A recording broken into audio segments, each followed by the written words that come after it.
ఓదార్పు యాత్రకు వెళ్తున్నారు యుద్ధాలు జరుగుతున్న తరుణంలో. షర్మిల గారికి కేంద్ర మంత్రి బాధ్యతలు అప్పగించాలని మంత్రాలు జరుపుతున్నారు. 2029 ముఖ్యమంత్రి అభ్యర్థిగా అంబటి రాంబాబు గారిని ప్రకటిస్తున్నారు. రాష్ట్రంలో రేపులు గీపులు జరుగుతూ ఉంటాయి, వాటిని పట్టించుకోకూడదు అన్న రోజా గారు లాంటి వాళ్ళనేమో హోమ్ మినిస్టర్గా ప్రతిపాదిస్తున్నారు. సలహాదారులుగా సంజన, సుకన్య. ఓకే, ఇవన్నీ మనకు అనవసరం సార్. అయితే చాలా లిస్ట్ మాత్రం చాలా పెద్దది ఉంది సార్. అయితే మీరు చెప్పేదంతా నిజమేనా?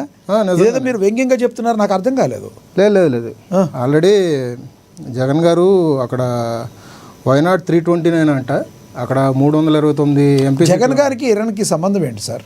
అక్కడ ఓదార్పుకి వెళ్తున్నారని చెప్పేసి మాటలు వస్తున్నాయి సార్.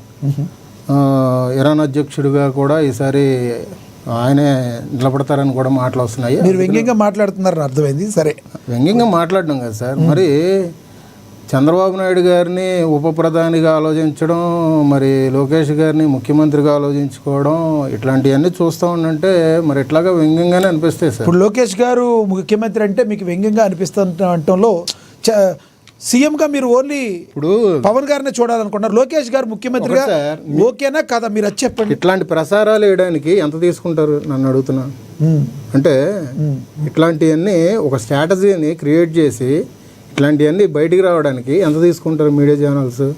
అందరు మీడియా ఛానల్సా, కొందరు మీడియా ఛానల్స్ అనేది మీరు క్లారిటీలో ఉండాలి. ఒకటి వస్తున్న కథనాల్లో వాస్తవం ప్యానల్లో ఉన్న మిత్రులు విజయశేఖర్ రెడ్డి గారికి కానీ నాకు కానీ కూటమిలో భాగంగా మీ ఇద్దరం ఒకటి కాబట్టి మాకు ఒక క్లారిటీ ఉంది సార్.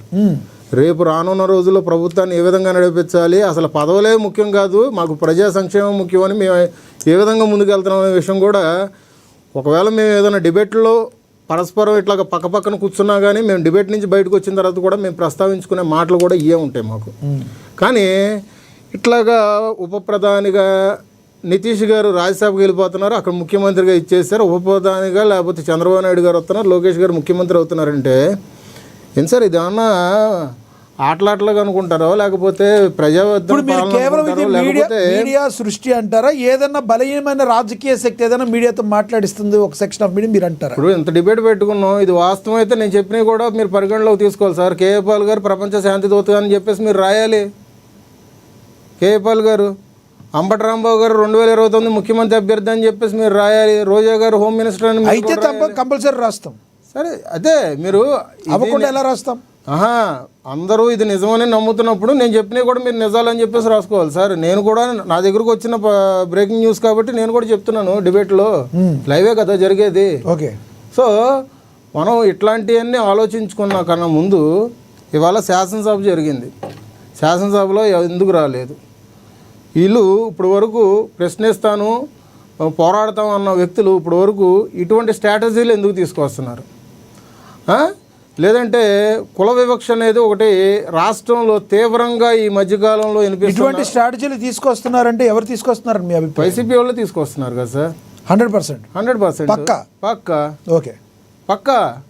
మీరు ఈ ఉప ప్రధాని ముఖ్యమంత్రి అనకన్నా ముందు కొన్ని మీడియా ఛానల్స్లో వచ్చిన కథనాలను కానీ, రాష్ట్రంలో ఇప్పుడు ప్రస్తుతం జరుగుతున్న పరిస్థితులను కానీ వీటిని ఒకసారి కంపేర్ చేసుకొని మీరు ఒకసారి చూసుకోండి. రాష్ట్రం పరిస్థితి ఏ విధంగా ఉందంటే ఎప్పుడైనా కానీ ఒక డైవర్షన్ పాలిటిక్స్ అనేది నడుస్తుంది. ఈ డైవర్షన్ పాలిటిక్స్ ఒక పందాన ఒక మాట మీద నిలబడకుండా అధికారులకి కూడా ఆ కేసుల ప్రకారంగా వాళ్ళు సపోర్ట్ చేయకుండా ఇవాళ అసెంబ్లీకి, ఇవాళ శాసనసభ ఆఖరి రోజు, మరి ఇవాళ రోజున మరి ఆఖరి రోజు ఇప్పటి వరకు కూడా వైసీపీ నాయకుల దగ్గర నుంచి స్పందన లేదు.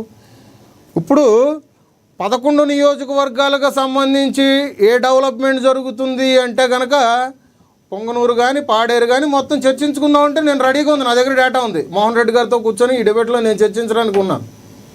కానీ ప్రజా సమస్యలు ప్రజలు ఎన్నుకున్నారు మీ 11 మందిని కూడా.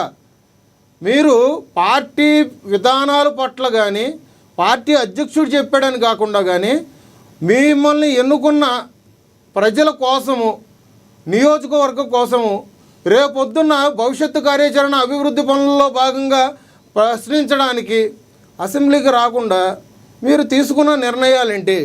ఏమనంటే అందరూ నవ్వుకునేటట్టుగా ఇదేదో నిజాలు అనుకుంటారు. ఉప ప్రధాని చంద్రబాబు నాయుడు గారు, ముఖ్యమంత్రి లోకేష్ గారు. ఏమండి అంటే ఇక్కడ విచ్ఛిన్నం చేయడానికి కంకణం కట్టుకొని కూర్చున్నారు.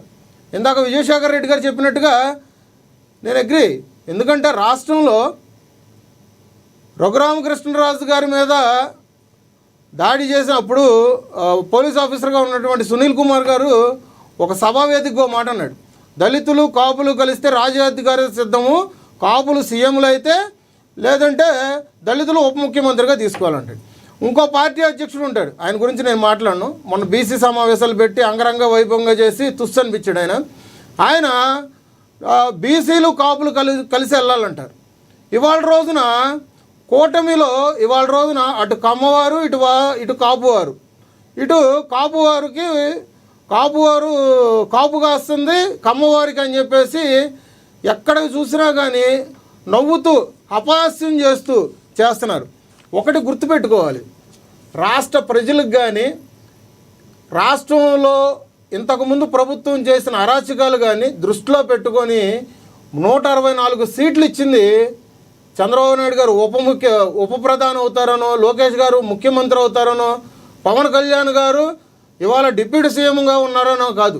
రాష్ట్రం ఏ అభివృద్ధి బాట పడుతుందని చూడండి, రాష్ట్రంలో సంక్షేమం ఏ విధంగా అమలవుతుందనేది చూడండి, రాష్ట్రంలో ప్రభుత్వం ఏ విధంగా ప్రజలకి జవాబుదారీతనంగా పనిచేస్తుందో లేదో అన్నట్టు చూడండి.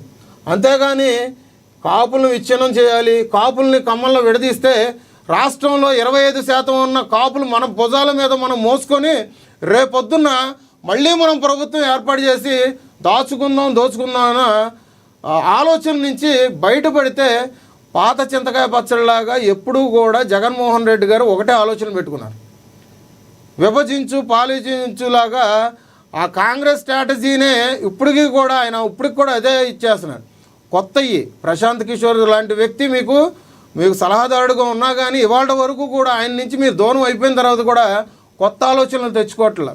కార్యకర్తల్ని దిశ నిర్దేశించి ఒక మంచి బాటలో ప్రయాణించేటట్టు చేయట్లా. మీ కార్యకర్తలే రోడ్డు మీద వస్తుంటే రప్ప అంటున్నారు, కత్తులు పట్టుకుంటున్నారు, ప్లగ్ గార్డులు పట్టుకుంటున్నారు. మీ నాయకులు చూస్తేనేమో ఇక్కడ మీ నాయకులు చూస్తేనేమో మీరు ఏం చేస్తారు, రేపొద్దున మా రోజు రాజా ఆసుపత్రిలో మేము ఉంటాము, పలానా కార్యాలయంలో ఉంటాం, పోలీస్ స్టేషన్లో మేము ఉంటామని బెదిరిస్తున్నారు మీడియా సాక్షిగా. మేము ఇట్లాంటి వాటికి మేము సమాధానం చెప్పాల్సిన అవసరం లేదు. యాక్చువల్లీ ఈ డిబేట్లో కూడా నేను ఈ ఉప ప్రధానిగా బాబు గారు, సీఎంగా లోకేష్ బాబు గారు అంటే ఇది రేపొద్దున్న జనాలు నిజం అనుకునే పరిస్థితులు వస్తాయి కాబట్టి నేను మాట చెప్తున్నాను. నేను అందుకనే ఇక్కడికి వచ్చి నేను గట్టిగా మాట్లాడుతున్నాను. దమ్ము ధైర్యం ఏమైనా ఉంటే కనుక డి చర్చి కంటే చర్చికి కూర్చుందాం. సవాల్ ఇస్తానంటే మేము దేనిగా అభివృద్ధి బాటలో ఇవాళ రోజున రాష్ట్రం ఈ ప్రగతి పథంలో ఏ విధంగా నడుస్తుంది అనేది మేము చెప్పడానికి మేము సిద్ధంగా ఉన్నాం. కానీ ఇట్లాంటి చిల్లర పనులు, చిల్లర వేషాలు ఇట్లాంటివి చేస్తే కనుక జనాలు రేపొద్దున్న ఇప్పుడు డబల్ డిజిట్కి ఉన్నది రేపొద్దున్న సింగిల్ డిజిట్కి పడిపోయే పరిస్థితులు ఏర్పడతాయి. జనాలు నవ్వుతున్నారు, అదొకటి ఆలోచించుకోండి. మనం ఒక రాజకీయ వ్యవస్థలో ఉన్నాం, ఒక రాజకీయ పార్టీ నడుపుతున్నాం. దానికి తగ్గట్టుగా మనం చాలా హుందాగా ప్రవర్తించాలి, సమాధానం చెప్పుకోవాలి, ప్రజల పక్షాన ఉండాలి, ప్రజల మధ్యలోనే ఉండాలి. రేపొద్దున్న నేను ఖచ్చితంగా 2029 సీఎం అవుతానని జగన్మోహన్ రెడ్డి గారు చెప్తున్నారు. రమ్మనండి, ప్యాలెస్ దాటి ఒకసారి ప్రజల్లోకి రమ్మనండి, తెలుస్తుంది విషయాలేంటో. వస్తున్నారు కదండి, ఎక్కడ వస్తున్నారు సార్? రాబోతున్నారు. జగన్మోహన్ రెడ్డి గారు ఇప్పుడు వరకు 26 సార్లు జగన్మోహన్ రెడ్డి గారు ఇప్పుడు వరకు సీఎంగా దిగిపోయిన తర్వాత 26 సార్లు ప్రెస్ మీట్ పెట్టారు. ఏ నాయకుడైనా కానీ ఈ 20 నెలల్లో 26 సార్లు ప్రెస్ మీట్ పెడతారండి ఒక మాజీ ముఖ్యమంత్రి. దుమ్మెత్తి పోయాలన్నా, కూటమిని విచ్ఛిన్నం చేయాలన్నా కంగణం కట్టుకొని కూర్చున్న ఈ వైఎస్ఆర్సీపీ ప్రెస్ మీట్ కాదు సార్. ప్రెస్ మీట్ పెడితే ఇన్నిసార్లు ప్రెస్ మీట్ పెట్టారంటారు. గతంలో 5 సంవత్సరాల్లో ఆయన పెద్దగా ఒక్కసారి కూడా ప్రెస్ మీట్ పెట్టకపోతే పెట్టలేదంటారు. ఏంటి సార్, ఎప్పుడు జగన్ గారినే టార్గెట్ చేస్తారా మీరు? జగన్మోహన్ రెడ్డి గారు చేస్తున్న ఆ పరిస్థితులను దృష్టిలో పెట్టుకునే కదా సార్ మేము ఇవాళ రోజున మాట్లాడుతుంది. రాష్ట్రంలో మీరు ఒక మాట సార్, నేను ఒకటే మాట చెప్తున్నాను, కులం అనే వివక్ష ఇవాళ రోజున వైఎస్ఆర్సీపీ శ్రేణుల దగ్గర నుంచి కాకపోకుండా ఇంకెక్కడి నుంచి అయినా వినపడుతుందో మీడియా ప్రతినిధులుగా మీరు ఉన్నారు. ఒక మాట చెప్పండి, వినిపిస్తుందో చెప్పండి. రైట్, ఇప్పుడు ఏమంటారు మీరు? ఒక మాట చెప్పండి, ఇంకో గెస్ట్ ఉన్నారు, వెళ్ళాలి. నేను అనేది అదే సార్. చెప్పండి. ఎప్పుడూ కూడా మీరు చేసేది సవ్యంగా చేయాలి, రాజకీయం హుందాగా చేయాలి. సో దీని అంతటికీ కర్త కర్మక్రియ వైసీపీ అంటారు మీరు. అది రైట్. నేను మళ్ళీ మాట్లాడతాం మీతో. మనతోటి అక్షర సత్యం గారు ఉన్నారు ఫోన్ ద్వారా అందుబాటులో, ఆయనతో మాట్లాడదాం. అక్షర సత్యం గారు నమస్తే అండి.